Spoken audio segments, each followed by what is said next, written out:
Maybe you've got 15 angles and maybe you're doing 15 takes on each of those angles. It's insane. This would be something dangerous and very exciting.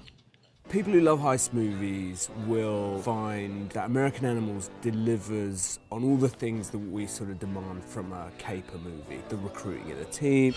How can I tell you if I'm in or I'm out without you telling me the first thing about what I might be in or out of? Casing the joint, there's the planning.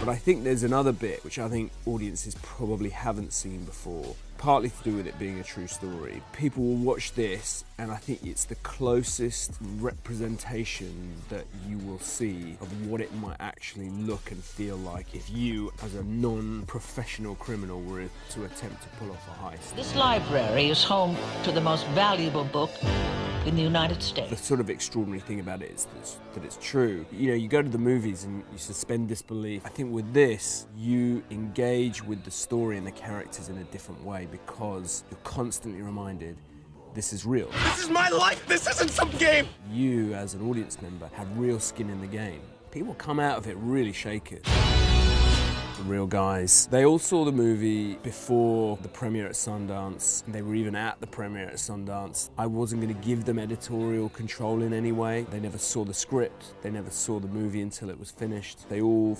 agreed that it was accurate and truthful and an honest portrayal of who they were at that time and what they went through. But yeah, of course, there's loads in it that they're probably deeply ashamed of. Years from now, wondering what could have happened.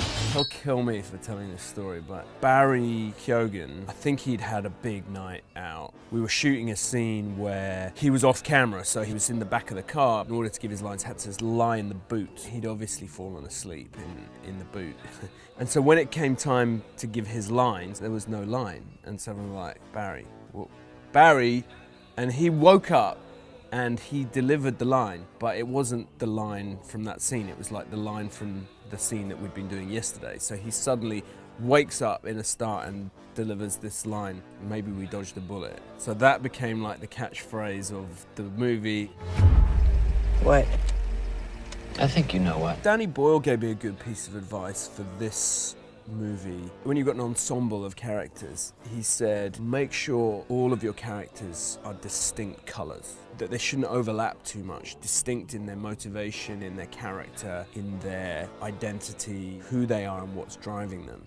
I did a workshop in the Sundance Labs and amazingly I got to spend some time with Robert Redford and he gave me a great piece of advice for actors, which was, what was that character doing before he came into the scene? Where were they and what were they thinking and what were they doing? What were they just doing? The life of the character outside of what's in the script or what you're shooting is really important as well. Can I just say how dumb this entire thing is?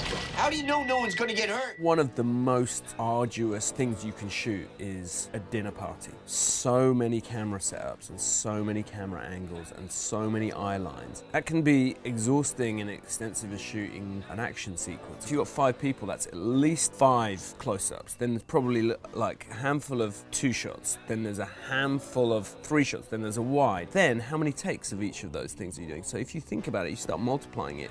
Maybe you've got 15 angles and maybe you're doing 15 takes on each of those angles. It's insane.